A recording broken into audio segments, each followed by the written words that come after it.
خیر what ever, دفع کرو اس بابے کو، اور کسی کی باتوں میں آنے کی ضرورت نہیں ہے۔ یہ منت ونت کچھ نہیں ہوتا ہے، اور نہ ہی کوئی پہاڑی والا بابا ہے اس دنیا میں۔ وہ اس کا چہرہ ہاتھوں میں تھامتے ہوئے کہنے لگا تھا۔ اس نے فوراً نہ میں سر ہلایا تھا اور آنکھوں میں موٹے موٹے آنسو لے آئی تھی۔ بابا نے یہی کہا تھا، آپ کی نظروں میں میری منت کی کوئی اہمیت نہیں ہوگی، اور نہ ہی آپ کی نظروں میں میری کوئی اہمیت ہوگی۔ انہوں نے کہا تھا کہ اگر آپ نے میرے ساتھ مل کر وہ منت پوری نہیں کروائی 26 دن تک، تو اس کا مطلب ہے آپ مجھ سے پیار نہیں کرتے۔ What naan sense! اسے دوپٹہ منہ پہ ڈالے روتے دیکھ کر وہ چلایا تھا، لیکن سامنے بھی اس کی بیوی تھی۔ وہ کون سا اس کے جال میں آنے والی تھی کہ وہ مزید اونچی آواز میں رونے لگی۔ ساحر سائیں نے غصے میں اس کے منہ سے دوپٹہ کھینچا اور بیڈ پر پھینکا۔ لمحے میں لائٹ آف کرتا بیڈ پہ لیٹا تھا اور تکیوں کو اپنے منہ پہ زور سے رکھ لیا تھا۔ وہ اس سے محبت کرتا تھا، اس بات کا اظہار کرنے کے لیے 26 دن کا امتحان تھا تو وہ دینے کو تیار تھا۔ ساوش نے مسکراتے نگاہوں سے اسے دیکھا تھا۔ اس کا تکیہ کھینچتے ہوئے اس کے گال پر اپنے لب رکھتے اسے چپک کر لیٹ گئی تھی۔ پیچھے ہو کر لیٹو فضول میں میرے جذبات جگانے کی ضرورت نہیں ہے، وہ غصے سے اسے پیچھے کرتے ہوئے بولا تھا، لیکن وہ تو بچپن سے ہی ٹھیک تھی۔ اس کے پیچھے ہٹانے کے چکر میں مزید اس کے سینے پہ آ کر سر رکھ کے آنکھیں بند کر لیں، اور اب ساحر شاہ بھی اس سے خود سے دور نہ کر سکا تھا۔ وہ کافی دیر سے اس کے واپس آنے کا انتظار کرتا رہا، لیکن وہ نہ جانے کہاں رہ گئی تھی۔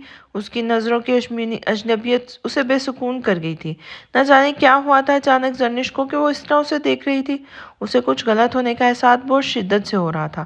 اب اپنے آپ پر مزید قابو نہیں رکھ سکا۔ 3 گھنٹے سے اس کے کمرے میں آنے کا انتظار کر رہا تھا، لیکن بے چینی تھی جو کم ہونے کا نام نہیں لے رہی تھی۔ آخرکار اس نے خود ہی اٹھ کر باہر جانے کا فیصلہ کیا تھا۔ چاہے کچھ کیوں نہ ہو جائے، وہ اپنی زرنش کو خود سے دور کرنے کا تصور بھی نہیں کر سکتا تھا۔ اس کی آنکھوں میں اپنے لیے یقینی دیکھ کر سچ میں پریشان ہو گیا تھا۔ وہ اس سے زیادہ اس مسکان پر یقین کر رہی تھی۔ یہ تو وہ اپنی آنکھوں سے ہی پڑ چکا تھا۔ تو کیا وہ سب کچھ جان چکی تھی؟ بس اسی سوال کے ساتھ اس نے اپنے قدم باہر کی جانب بڑھا دیے تھے۔ باہر آ کر دیکھا تو وہ اسے کہیں نظر نہیں آئی تھی۔ نہ جانے وہ اس وقت کہاں تھی، لیکن واپس جانے کی بجائے اس نے اپنے قدم مسکان کے کمرے کی طرف بڑھا دیے تھے۔ نہ جانے کہ اسے لگ رہا تھا کہ زرنش اس وقت مسکان کے کمرے میں ہوگی۔ تھوڑی دیر پہلے جو کچھ اس نے مسکان سے کہا تھا، یقیناً وہ ساری باتیں زرنش نے سنی تھی، اور شاید وہ باتیں بھی مسکان نے اس سے کہی تھی۔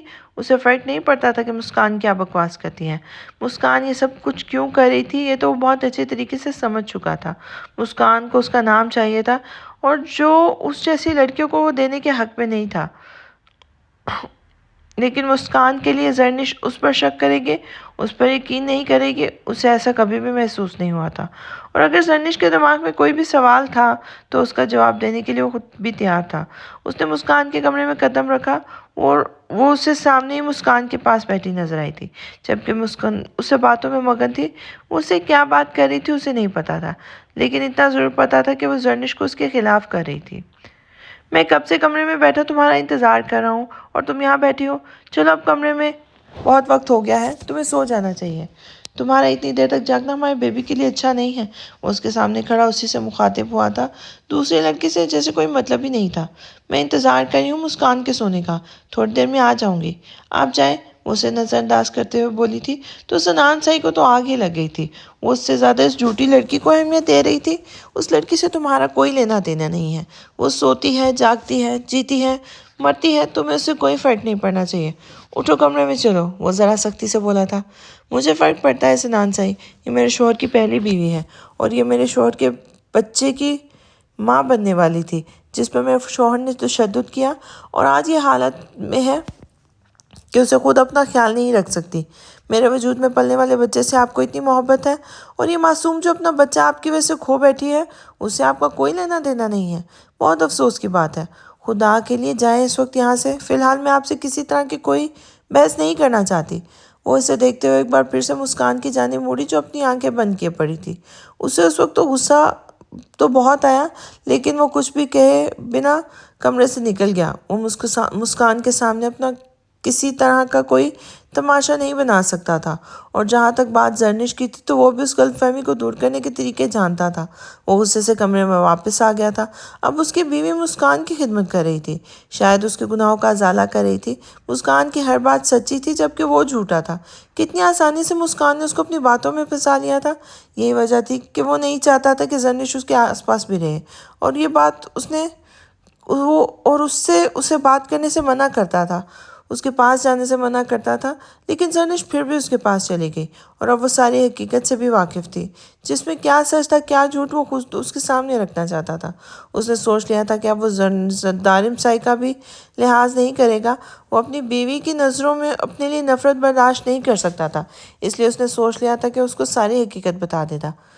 اب اس کی مرضی وہ کیا سوچتی ہے اس کے بارے میں، لیکن اسے خود پر یقین تھا ان سب میں وہ بے گناہ تھا۔ دنیا کی کوئی بھی طاقت کسی بے گناہ کو سزا نہیں سنا سکتی تھی۔ مسکان کا اصل چہرہ تو وہ سب کے سامنے لا پایا تھا، لیکن وہ ہارا نہیں تھا اور نہ ہی مسکان کو خود سے جیتنے کی اجازت دے سکتا تھا۔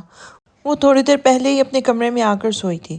ویسے تو ثانیہ بہت ضد کر رہی تھی کہ مجھے آپ کے ساتھ سونا ہے، لیکن وہ اسے اپنے بیڈ پر لانے کا رسک نہیں لے سکتی تھی، کیونکہ وہ ہاتھ پیر بہت زیادہ چلاتی تھی۔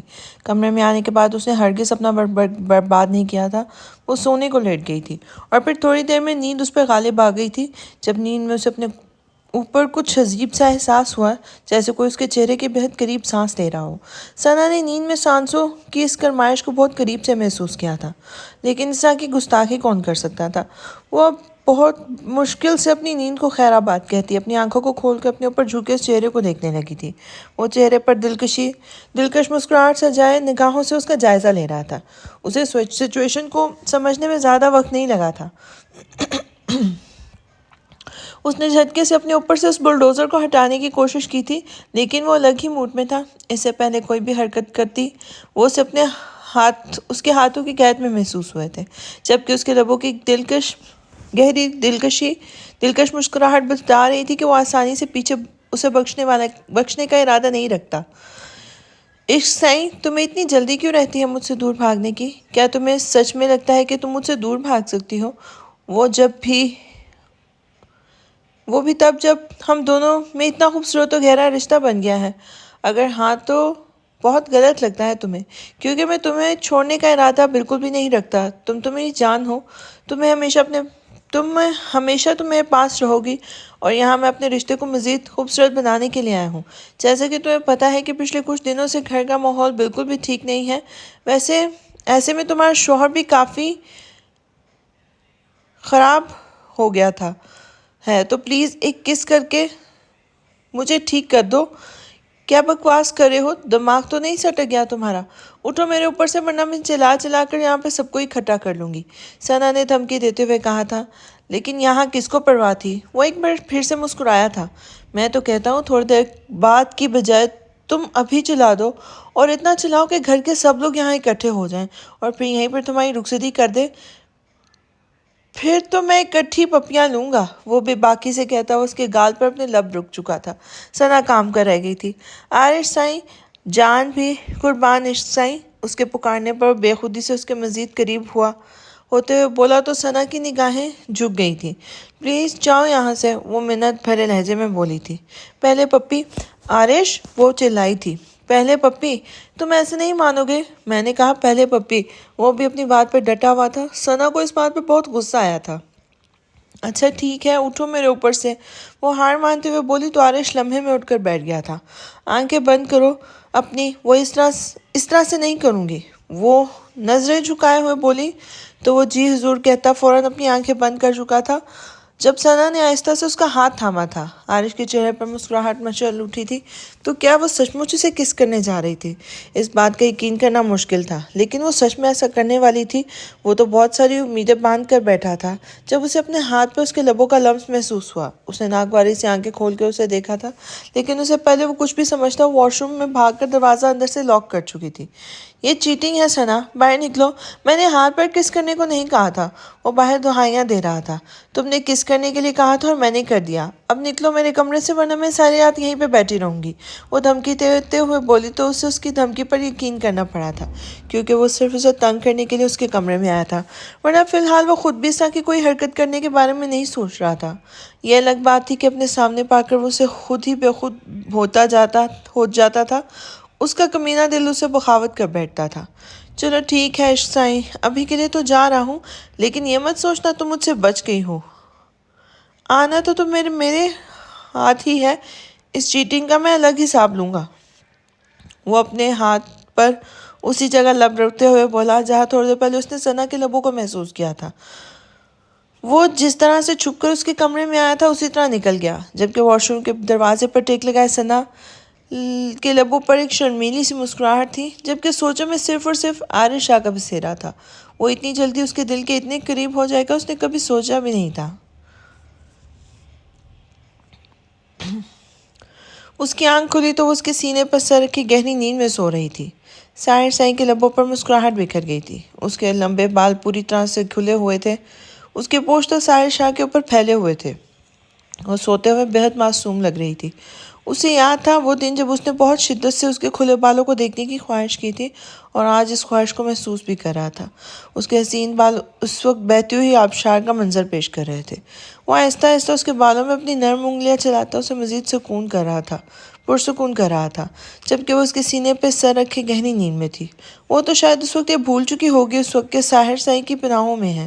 ساحر سائیں کا دل کیا کہ وہ اسے جگائے اور پوری طرح سے اپنی محبت سے پوری طرح مہکا دے، لیکن یہ جو 26 دن کا نیا کٹا اس نے کھولا تھا وہ ساحر شاہ کو بہت ناگوار گزرا تھا. وہ تو بہت اچھے طریقے سے سمجھ گیا تھا کہ اس کے 26 دن والا رولا اس نے خود ہی اپنے پاس سے ڈالا ہے، ورنہ نہ تو وہ کسی پہاڑی والے بابے کو جانتی تھی اور نہ ہی منتوں مرادوں پہ یقین رکھتی تھی. وہ تو خود ان چیزوں سے دور بھاگتی تھی تو بھلا کیسے ان سب چیزوں پہ یقین کر سکتی تھی. وہ تو کہتی تھی کہ صرف بابے کو پیسے دے کے اپنے کان کروانے سے بہتر ہے کسی غریب بندے کو دے کر اسے دعائیں لے لو. اور وہی زاوش کہہ رہی تھی کہ اس نے کوئی منت مان رکھی ہے، وہ بھی کسی بابے کی باتوں میں آ کر. اس کی باتوں کو یاد کرتے ہوئے بے ساختہ اپنے مطلب اس کے ماتھے پر رکھے تھے. اس نے جان بوجھ کر شاید یہ کہا تھا اگر اس کی بات نہ مانی تو اس کا مطلب یہ ہوگا کہ وہ اس سے محبت نہیں کرتا، لیکن وہ اس سے محبت کرتا تھا. یہ تو وہ خود بھی نہیں جانتا تھا کہ وہ اسے محبت پر کہ بھلا وہ اپنی محبت پر شک آنے کیسے دے سکتا تھا. وہ بھی کون سا اس سے بہت زیادہ کچھ مانگ رہی تھی، صرف 26 دن ہی تو تھے.